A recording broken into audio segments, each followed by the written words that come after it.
During World War I, there were men in the trenches wearing gas masks, bombs were exploding over their heads, and they were scribbling on little pieces of paper, trying to write books and memoirs that they hope to one day publish. You have 10 minutes while you're waiting for something to begin. What are you going to do at that time other than the phone? And a lot of times it's the idea that you don't need to be a completionist. A lot of times people think if I can't do all of it, I'm not going to do any of it, which is crazy. All right, we are rolling. Okay, thank you so much everyone for tuning in to another In Conversation With. And for those of you who do not know, once in a while I get inspired from, try to reach out to them so that I can bring them on my show and get connected. And one person, because I've been trying to learn a lot more about storytelling, so I got a hold, I don't know from where I got a hold on this book called Storyworthy, and which completely changed my perspective about storytelling. And I learned so much, and I attribute a lot to Matt who is here.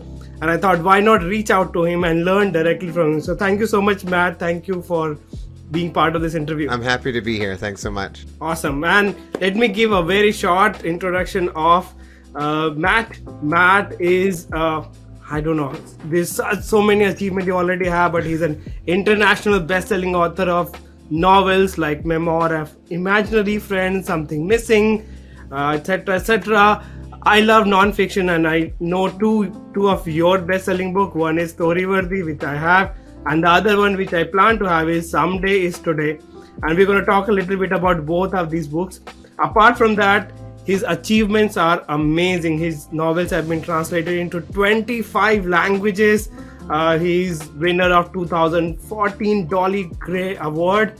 I think one of his biggest achievement is he's being on the Grand Slam. That's what you say. 36 times Moth Story Slam champion and 5-time Grand Slam champion. And he's a proud father, proud husband. So thank you so much, Matt. I'm glad to be here. Awesome. So let me start by asking you a question about, the word started, the storytelling started. So we want to know your story. I mean, I have read the book. I know your story about the first time you went to Moth Slam. I would love to hear from you for our viewers and listeners. What was the experience like, and why did you choose to go there? Oh, sure. Well, it was sort of good fortune. My friends encouraged me to go. The Moth is a international storytelling organization, true stories told live on stages without notes. And they started putting out a podcast. They'd air a couple stories every week in the beginning, and my friends were listening and I was listening. And I live a couple hours from New York City. They said, go to the city and compete in one of those competitions. They said, you've had the worst life of anyone we know. You'll have great stories to tell. And, that's not true, and it's not a nice thing to say about your friend.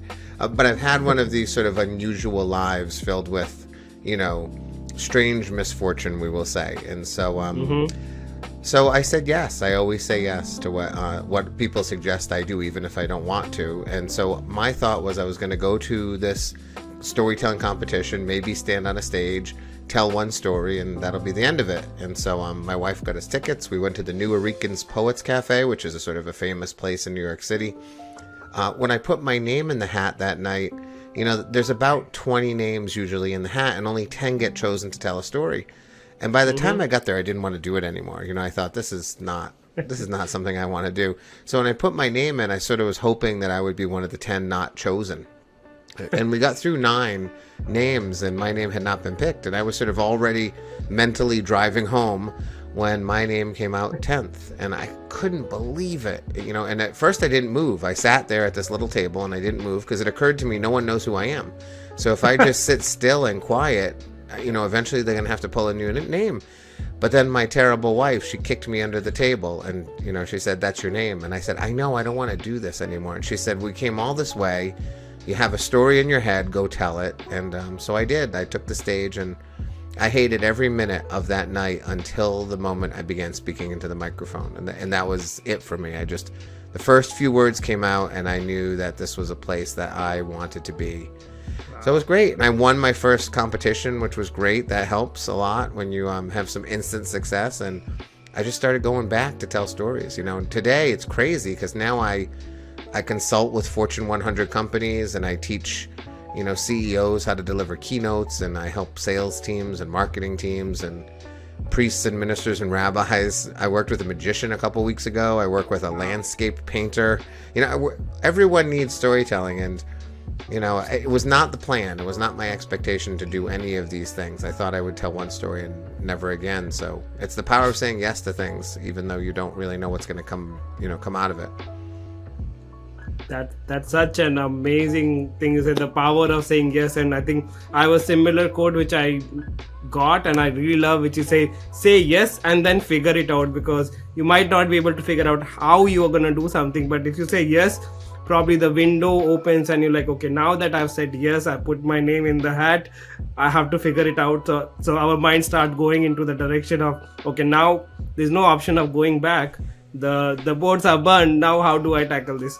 Amazing. So what is your advice for somebody who's like afraid of public speaking and just hates public speaking but have to do public speaking and storytelling? What's your advice for those people? Well, the first thing I tell them is that you're not a unicorn. Like, everyone is afraid. Now, admittedly, I am not. I am the unicorn who has never really been nervous on stage before. But every person who I work with, really famous, seasoned performers, and everyone from, CEOs of big tech companies that you interact with every day, they're all nervous about taking the stage. So it's so funny to me how people think that their nervousness is, unusual or unique, when really it's just normal.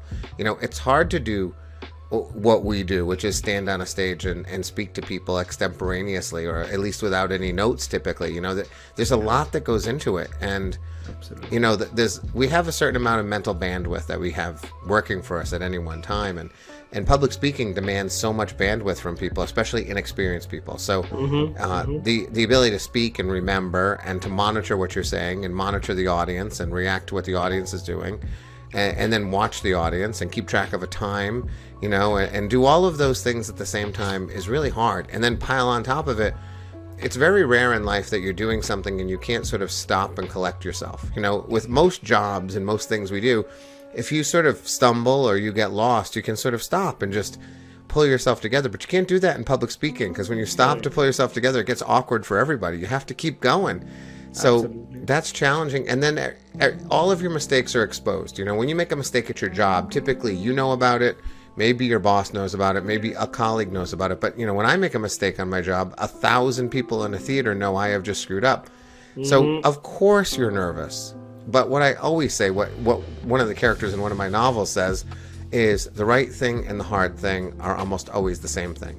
So the reason we get on a stage and speak is because it's the hard thing to do. And few people do it. And therefore we can set ourselves apart as people who do something that most people cannot. And there's not many opportunities in life where you can do something and you can honestly say, I am one of the few people who are able to do this, and a value that it brings to you. I know people who work in companies and they're not good at their job, but they're good at public speaking. I was in Brazil a few years ago and I was working with an engineering firm, and the man explained to me that he now hires bad engineers who can write and speak well, because he knows how to turn a bad engineer into a good engineer. He knows how to teach engineering. But he said, I can't find people who can go and go to a board of governance to get a bridge permit approved, and I can't find people who can just write decent emails that engage people, or salespeople. So he's actually hiring people based upon their communication skills. And so when you can do it, it's a power beyond belief. It's what you should be doing. Love that response. I mean, I would say, you are probably one of those few coaches who admittedly say that, it is hard, because, you go out there and most of the coaches, it's not that hard, it's easy, you just keep trying. But it is hard, it is not easy. But, with everything, and I say that public speaking is like going to gym. The more you go, the more you build muscle, and whatever is your hardest weight that you take becomes your a warming up exercise. Like if you're taking 5 kg, the most big weight, now it becomes it's just the starting. I want to go to 15, 20. So same with that. I love that. And I work in IT company, and I know people who are damn good and very technical, but even when it comes to speaking, presenting in front of management and customers and even their team, they they really suck. Yeah. And even though they are way more talented, they don't get that recognition that they deserve, Right. just because they don't work on those presentation and communication skills. Yeah, you're right, because, when I talked about that bandwidth, oftentimes when I work with people and they're just getting started, 100% of their bandwidth is sort of dedicated to what they have to say. And that starts to shrink. And so I was working with some doctors once at Yale New Haven Hospital, and I was explaining how when I'm telling a story, I'm actually also talking to myself and sort of talking to myself about how I'm doing and how the audience is reacting. Oftentimes I'm manipulating my speech, trying to change the order of things if they seem to be landing in certain ways. And this emergency room doc, who was my friend, she said, there's no way you're talking to yourself while you're talking to us. And I said, you don't have to believe me, Kristen, but it really is true. And 2 years later, she phoned me and she said, I can't believe it. I was just speaking at a conference and I found myself talking to myself while I was talking to the audience. She said it took me 2 years, but that's what it is. Like you said, it's like going to the gym. If you do it enough, eventually that bandwidth shrinks, and that affords you the opportunity to be able to do other things like I do. So I can change my talk, and I can add jokes, and I can pull things out that don't seem to be working. All of these things that we can do when we're not as nervous and we're more experienced and we understand what we're doing. So yeah, it is. It's like going to the gym. Absolutely, love that. So one thing you touched about towards the end, which I honestly struggle a lot, which is bringing humor, or uncovering humor. So how do you actually approach that, or how do you do that? Well, for me, I've always just been funny. It was mostly when I was, young, I wanted to get the attention of girls. And so I discovered that when I make girls laugh, then they will look in my direction. And, I discovered that if I share my most embarrassing, most foolish, most stupid moments, that often makes people laugh. And there's vulnerability in that, and there's actually a lot of strength in that, because it's weird that people think that sharing your failures is a sign of weakness. It's really a sign of strength. Only strong, confident people can do that. But, what I've done is I've taken sort of all the strategies that I already have in me, the humor strategies, the things I do to be funny. And I just, I've broken them out into strategies for people, and now I have 25 humor strategies that I can offer people. And each one doesn't make you funny in your life, You can't sort of go to a dinner party and suddenly be hilarious. But what you can do is when you're working on a story, when you're talking about a presentation or even a marketing plan, I can teach you the strategies that can bring humor into it. You can be funny in a prepared way, which is a good start. And then if you do that often enough, maybe you actually start to become funny in real life. But a lot of it is paying attention. So often I will be watching Saturday Night Live or a movie that's funny. And if I laugh, I often ask myself, why did I laugh? What did they do that caused me to laugh? And sometimes I find a new strategy. I go, oh, look, 2 minutes ago they did this, and then a minute ago they did this, and now they did this, and that's what produced the laugh. And so when you start to analyze what causes you to laugh, you will be able to find ways to make other people laugh. Or you just come to me and learn 25 strategies, which are pretty good. I'm an elementary school teacher, as you know, so Yep. I'm very good at taking large, complex processes and breaking them down into small, repeatable parts. That's my talent, I think, and that's why I've been successful teaching storytelling, because I don't talk about things in grand terms. I really like small, simple strategies that you can practice over and over again. So you can get funny in your content, maybe not in your real life, but in your presentations you can. Absolutely. Anybody can learn to be funny. Had I known this 20 years back, I would have got more girls. But I think now at this stage, I'm well settled. I have my wife and daughter. Probably I'll not venture into that. But definitely, I love the way you said the analyze, because coming from the space of mindfulness, because a lot of time we do things we don't even notice.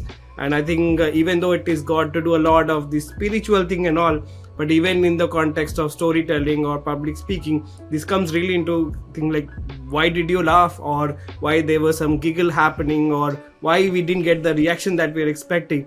If we start analyzing, or when I'm talking to Matt, what did Matt say that really made me think about this. Analyzing these things, I think, really make us go to the next level of speaking and storytelling. Awesome, yeah, it's amazing. very, very helpful. And you don't have to be special. Like my 10-year-old son is very into this. We analyze movies all the time. A movie will finish and we have long conversations about what was going on in that movie. My wife and daughter want nothing to do with it, and that's fine. They're just not interested in it. But my son likes to be funny, and he also just likes the structure of stories. So when you start paying attention to the way a movie is structured, a book, even a television show, you can start to learn a lot about storytelling through those examples. Awesome. I've read your book. I know you give some unusual ways to collect stories. The two that really stays with me, that I also tell my coaches and others to follow. One of them is the exercise that you asked to do: first, last, and best verse. So you want to talk about that? Sure. Yeah, this is an exercise that, God, I learned about maybe 10 years ago. And, I sort of turned it into a game in my workshops, and now something you can do. Yep. It's predicated on the belief that oftentimes good stories lie in the first time we do something, the last time, the best time, and the worst time. So you list that across essentially the top of the paper: first, last, best, worst. And then you find a topic that you want to deal with. And there's easy ones, like kiss is always the first one I use in a workshop. So you're thinking about your first kiss and your last kiss and your best kiss and your worst kiss. And you can have more than one. If you've had a couple terrible kisses, that's great. Those are good stories. So we do things like that, and then we work to things like friends and vacations and pets and enemies and all of those things. But eventually what I really love to do is to get to the strange things, the things you wouldn't expect. Like as I look around the office where I'm sitting right now, like stapler. There's a stapler on my desk. I've never really done stapler before. So first, last, best, worst, stapler, right? And I would be thinking, what's the first stapler I can ever remember in my life? And sometimes you can't. Sometimes you leave it blank, right? And then I think about the last stapler, which was one I used just a little while ago in my classroom. There's not a story attached to that. And then I try to think, what's the best stapler? And suddenly I have an idea, not for a story, but I remember one Christmas getting a very small stapler in my stocking and thinking it was fantastic to have my first stapler, to have my own stapler, as a kid who didn't have much. And then my worst stapler, I just found a story. So I just found a story that I had not remembered for a very long time, but a time a student in my class put a staple right through his thumb. And he wasn't crying yet because he was sort of in shock. He walked over to me and he was shaking with his thumb in front of him, and it was bleeding, and I saw the staple all the way through this thumb. His name was Matt, actually, too. And I said, don't worry, Matt. Kids do that all the time. And he said, really? I said, yeah, all the time. Don't worry about it. It's a strategy I learned as DJing weddings. When someone said, oh my gosh, this is terrible, I said, don't happy. It happens all the time. Even if it never has happened before, you just say that. And I remember I took him to the nurse, this boy, and I made sure he walked into the nurse's office first. And I said, Mrs. Mancuso, Matt has put a staple through his thumb, which happens all the time, right? And she was like, oh yes, it happens all the time. And we've never seen that, and the ambulance had to come. But it's a story about like keeping a kid calm. It's not going to be like a Moth story, but I had forgotten about that boy in the stapler until just now. So that's what that game does for you. It gets you remembering the past and finding stories that might be worth talking about. Absolutely. And I'm going to say this strategy is so contagious, because while you were telling your story about stapler, it reminded me of my own story of a stapler where I got a stapler. I was very excited, and just like that kid, I actually stapled on my thumb. And I was in a state of shock, like, how can I staple my own thumb? How careless I can be. It took a few minutes to get it out. There was a little bit of blood and all. Nothing worse happened, but it was a life lesson that, okay, you have to be careful with all the gears, all the things that you have. So yeah. Amazing. Well, stories beget stories, which is what I love. When you hear a story, it often causes you to think of at least one story from your life, and that's another great way to find stories, is just invite others to be telling you stories. Absolutely love it. And one of my pastime is when I'm driving or going other places, I love listening to these podcasts or audiobooks. And a lot of time while the podcast is going on or audiobook, the person is speaking, I will remember my own story. This relates to my own story, or something like that happens with me. And I don't have any pen and paper to note it down, but I'll try to recall that. That's amazing. Yeah, all the time. Awesome. So next strategy, which I really loved, is you have given a homework to the world. Oh, yes. And that too, homework for life. Yeah. So you want to give that homework to the listener and viewers over here? Yeah, sure. I think it's the most important thing I teach, quite honestly. Everyone wants to tell a better story, and I understand that, but I often think the person with the most stories to tell is probably the best storyteller. And you just want a vast amount of content to deal with. You want lots of stories so that no matter what your situation is, you're able to jump in and share something entertaining. So, when I was telling stories first in New York, I had a list. I made a list of all the stories I would tell, and that list started getting short, and I started to get nervous. I didn't want to be one of those guys who told the same story every night. And so sort of in a panic to look for more stories, I gave myself this homework for life first. I'm an elementary school teacher, so I'm inclined to, solve problems with homework. So all I did was, you say to yourself at the end of every night, what is the most story-worthy moment that happened on this day? Even if nothing really happened, even if you had the most boring day of your life, still, what was it? The real prompt I use, the one I don't talk about in the book, but this is really what I think. I say to myself, if someone kidnapped my wife and children and said, you can't have them back until you tell us a story about something that took place over the course of this day, what would the story be?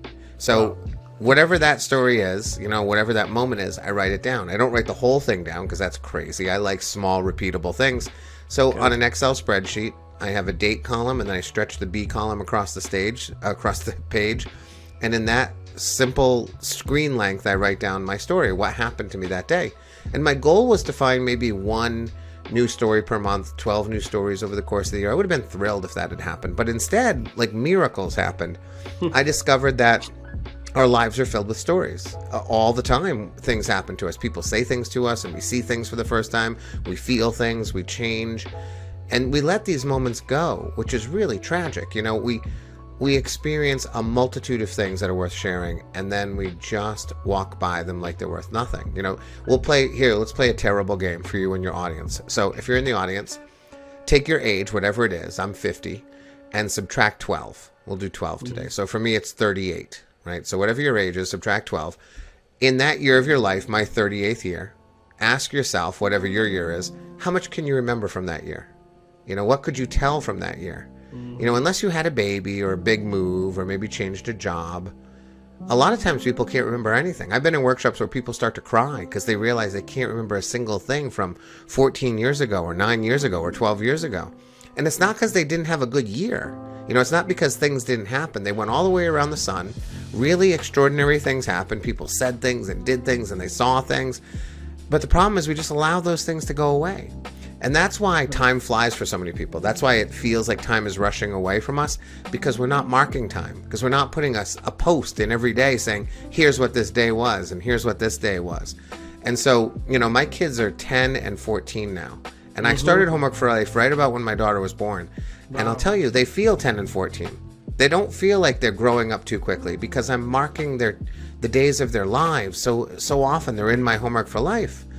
So we have to take note of these things. We have to notice them. And then what will happen, and it happens to tens of thousands of people all over the world who are doing this with me now, you'll discover that your life really is filled with stories. So in the beginning, if we look at my early Homework for Life, like the Homework for Life in my book, I have 1 or 2 or 3 items on a day, but oftentimes in the beginning it was 1 item. Now I average 6 items on a day. 6 items that I'm listing. Now, not all of them are stage-worthy, not the kinds of stories I want to get on a stage, but it's when a kid says an extraordinary thing to me, or my wife says something beautiful or terrible to me, or I see something for the first time. And sometimes they combine and make stories. Sometimes I find patterns in my life. All of these amazing things can happen. And then this other thing can happen, which will happen to you and everybody else who does it.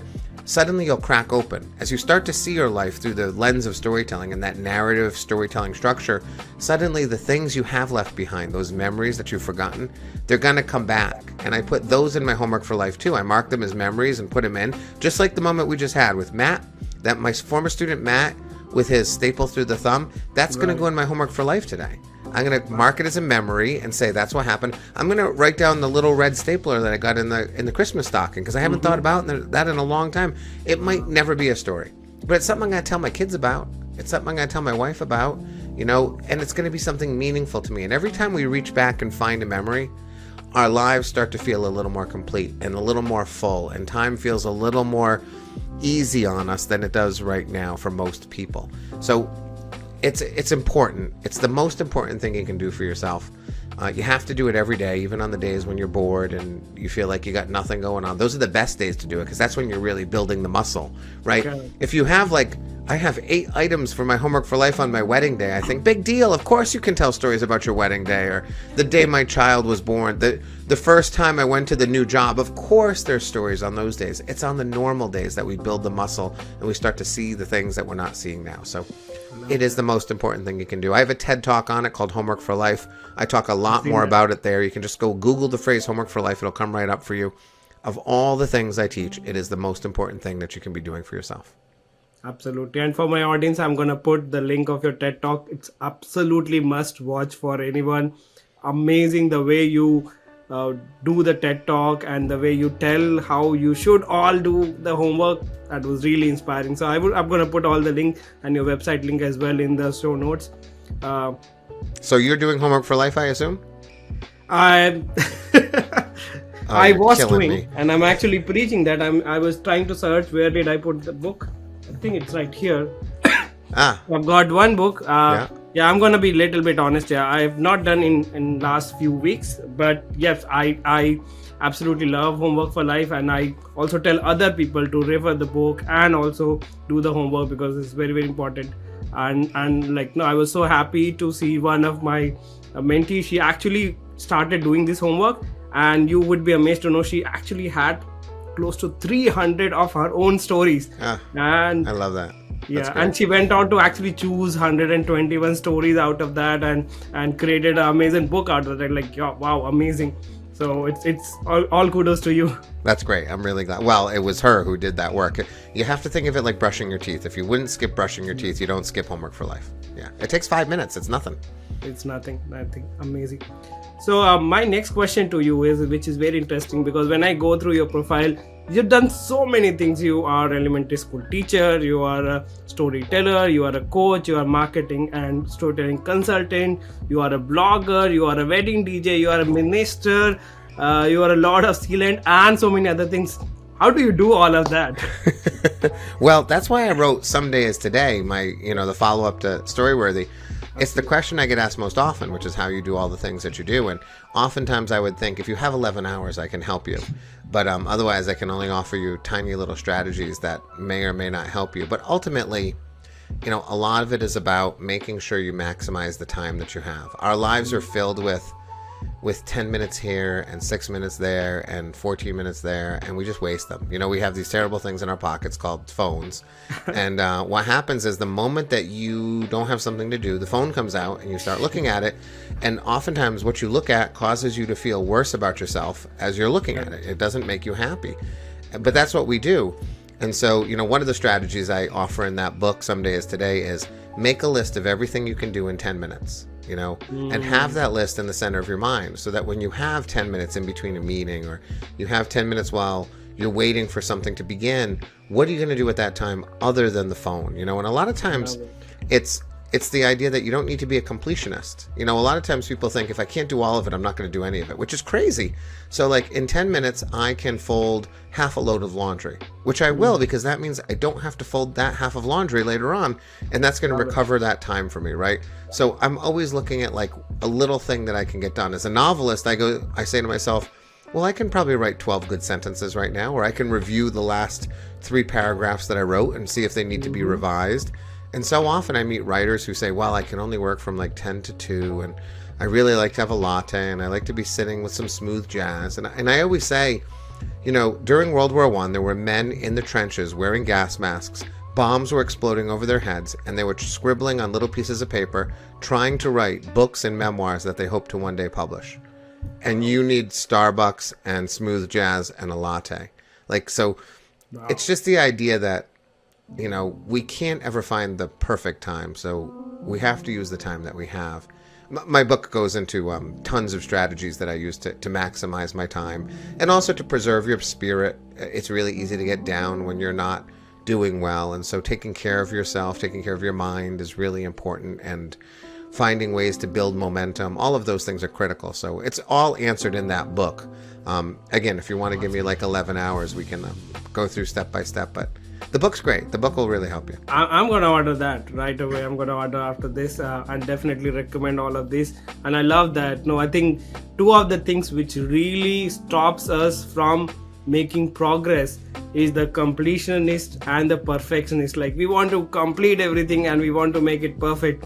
I think those 2 things really stop us from reaching to our potential, and like, yeah, we can do a lot of things. And I read it, I got it from somewhere, I think it was Dan Locke or somebody, who said, don't be perfectionist, be progressionist. You're making little tiny bit of progress every time that you have something. And yeah, I mean, you have a meeting, somebody says, oh, I'm going to be 5 minutes late. Can you do something in that 5 minutes? Or you finish your work 10 minutes early. Can you do that 10 minutes or just scroll? Love that. Yeah. Or even, I always remind people, there's people who sort of think I'm a workaholic. The list you just gave of all the jobs I have, they think, God, the guy, all he does is work. But, for those 10 minutes, sometimes it's wrestling with my son, or sitting with my daughter and having a conversation, or hanging out with my wife, petting my cat. There's lots of things that I do that are centered on family and friends and, hobbies. I'm a big golfer. I'm a terrible golfer, but I love to golf. Oftentimes one of the things listed on that 10-minute things is I can practice my swing wherever I am. I can practice all the things that my coaches told me to practice. So oftentimes people will go, what are you doing? Because I'm sort of like twisting around, and I say, I'm practicing a golf swing right now. But that's better than taking my phone out of my pocket and staring at something that's going to make me feel bad. So, you find the things that are important to you and you fill your life with those things. Love it. So Matt, I know you were coming, and I did put on my WhatsApp that if you had an opportunity to ask a question to one of the leading storyteller, what would that be? So I got a couple of questions from my audience. I'm going to attribute to them, and I'm going to ask the question. So Great. One person, his name is Akshay. He asked the question, which story helped you connect the most with your audience? And the second part of his question was, which audience inspired you to form another story? Well, I would say the story that's probably connected me with people the most is probably just a story that's called This Is Going to Suck. It's the story of it's the story of me going through a windshield of a car and actually dying on the side of the road and being brought back to life by paramedics. But really, it's the story about being let down by my parents and being picked up by my family. My family being my friends. My friends sort of become my family at the end of the story. But, that's probably connected the most because it's been played the most. It gets played a lot on the radio and people have heard it a lot. I don't think there's one story in particular that sort of is more connective to an audience than another. I think it's just the fact that one gets heard a lot. And I think probably the more universal a story can be, the more powerful and connecting it can be. And, the idea of being let down by people you love, who love you, or you think love you, and then being picked up by other people is something that, people understand. In terms of an audience inspiring me, well, I guess back in Brazil again, I was doing a talk with about 1,000 teenagers in a school. And they knew all about me, and I told some stories, and finally we came to the question and answer part, and the first question I got was from a young lady. She said, you write books, you tell stories, you're standing on stages, you do a podcast, like you're doing all these things. Why are you putting yourself out there so much? Why are you doing all that you do? And no one had really ever asked me that question before. And I said, I think it's because I'm trying to get the attention of a mother who never really gave me enough attention and has now passed away, and a father who left at 7 and never came back. And then the room got really quiet. And I said, I think I'm having one of those homework for life moments right now. We're all experiencing it. I suddenly understand something about my life that I did not understand a moment before, based upon the fact that someone just asked me a question. And that's become, the heart of several stories. The sudden awareness that I am putting words into the world in a variety of ways for a number of reasons. My ever-present fear of death has a lot to do with it too. But it does have to do with sort of seeking recognition and attention that I did not get as a child. I suspect that in Brazil that day, that answer was probably very true. And so that audience inspired me in a way I've never been inspired before.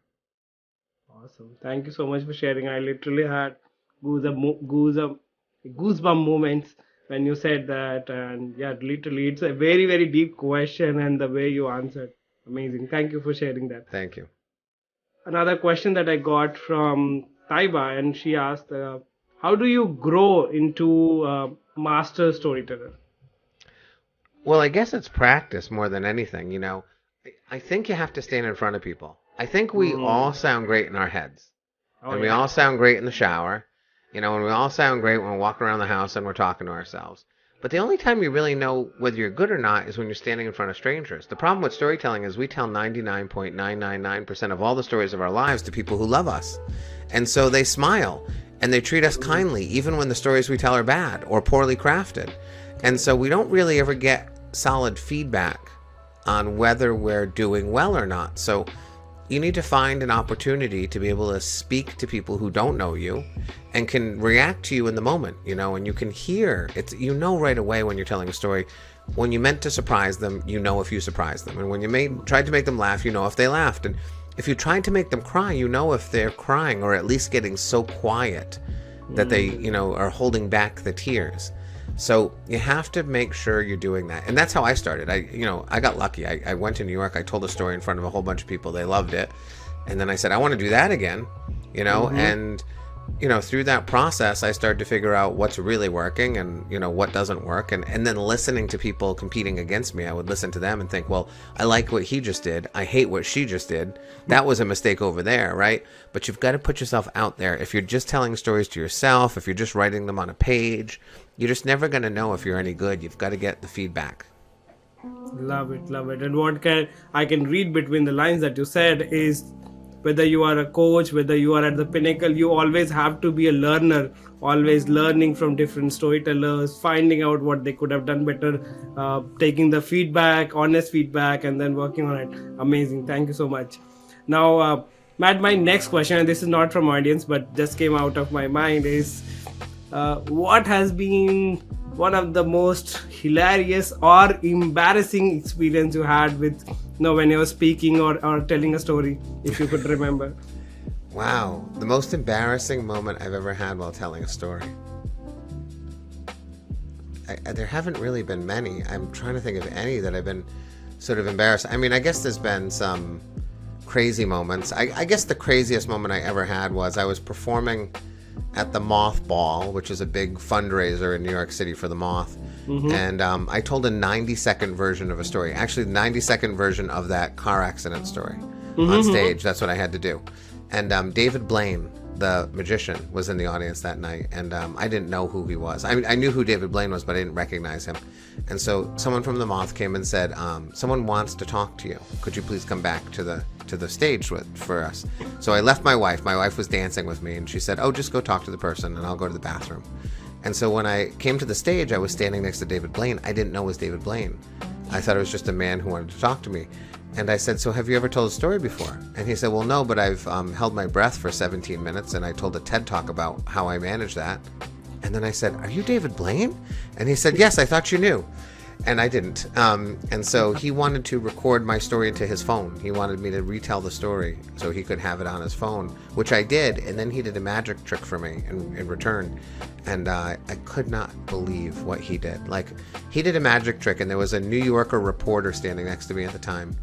And we were both terrified when he was done the trick, because it was like he must be a wizard, because what he did was impossible. And whoa. Yeah, it was really, I turned to the woman, the reporter, and like, she was white, and so was I. We just could not believe what he had just done. And I said, I think he's made a deal with the devil. I think he's actually a magician. So he gave me his business card, which I actually still have on my desk here. It's nice. It's the King of Hearts, and his information is all woven into the King of Hearts. So that was probably one of the craziest things that's ever happened to me with storytelling. But I've had lots of those moments where you meet someone who's famous. I met Dr. Ruth, in a green room once, and I introduced myself, and we had a few minutes. So she said, tell me about your sex life. And so we had a 20-minute talk on sex. That was an interesting moment for me. So we've had those kinds of moments.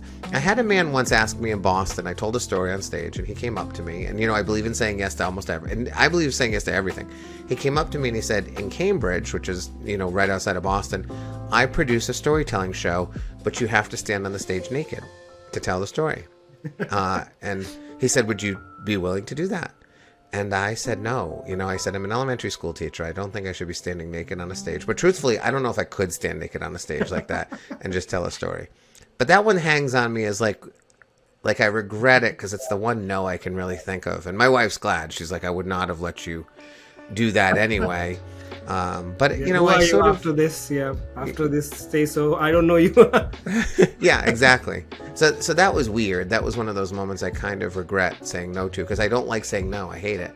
Yeah. And that's the one I can think about a lot and think awesome. It probably wouldn't have been as bad as I thought it would have been. So awesome, so those are a few.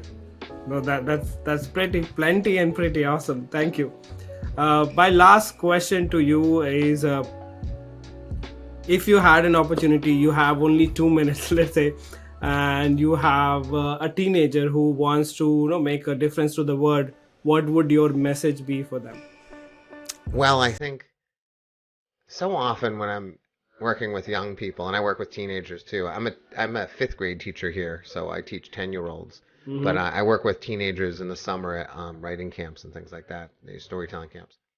You know, I think that I think that wanting to improve the world and change the world and make it a better place is an extraordinary and wonderful desire, and I think it's absolutely should be pursued. But what I find oftentimes is I often tell young people, I think you have to work on yourself first. That it's very hard to make a difference in the world if you are not sort of all put together. If you've got real problems with communication or interpersonal relationships or confidence or learning, like you're not a very good writer and you can't read very well. I understand you want Mm-hmm. to change the world, but like you got to be able to function like a human being, or your Correct. hygiene is just terrible. Like I know you want to change the world, but your hygiene is a disaster. So, I think the best way to start affecting the world is to make sure that you are well equipped to fix the world and change the world. So if Mm-hmm. you're young, if you're 30, I say you're probably where you're going to be. You're probably not going to get much better. Go ahead and see what you can do. But when you're 14, when you're 15, when you're 16, I would say do a lot of focus on improving yourself, making yourself the sharpest, best possible, weapon against the evils of the world. So that when it's your time, and it's probably not your time at 14. There's not a lot of 14-year-olds who have really changed the world, but there are a lot of like 26-year-olds who have really made a difference. There's even a lot of 23-year-olds, I think, but not at 14. So at 14, a little less on the I'm going to change the world and a little bit more on the I'm going to get myself ready to change the world, I think would be useful. Awesome, awesome. Thank you so much. That was so profound. So, Matt, tell us about how people can reach out to you. And I know you recently launched a new course on storytelling. Please Oh, feel free yeah. to share. Yeah. I did, yes. If you go to storywordhymd.com, Storyworthy with my initials md.com, it's a new website that my team and I have launched. There's lots of resources for you to learn about storytelling. If you go to my Facebook group, Storyworthy, Storytelling for Business and Professionals, I actually do free live workshops there about every other week, so you can go there and just watch my workshops. I teach about humor and stakes and suspense and strategies like that all the time. I have a new product. You can purchase a product where you can get sort of like 9 hours of storytelling teaching from me via video, and I have a new products coming out next month. So if you go to the website, you can see everything I have to offer. And there's a ton of free content. So you can join me there and start your pursuit of storytelling excellence. Awesome, awesome. Thank you so much. And I can definitely vouch that if you learn from Matt, if you learn from some of the world's best storyteller, you are going to become a better and master storyteller. Thank you so much, Matt. As I can only say, I'm really grateful that you said yes. It was just a LinkedIn chat, but you agreed. And I know it's a Friday evening, almost your end of the week. So really appreciate, really grateful, and looking forward to have more conversation in future as well. That's great. Thanks so much. I really appreciate it too. Thank you.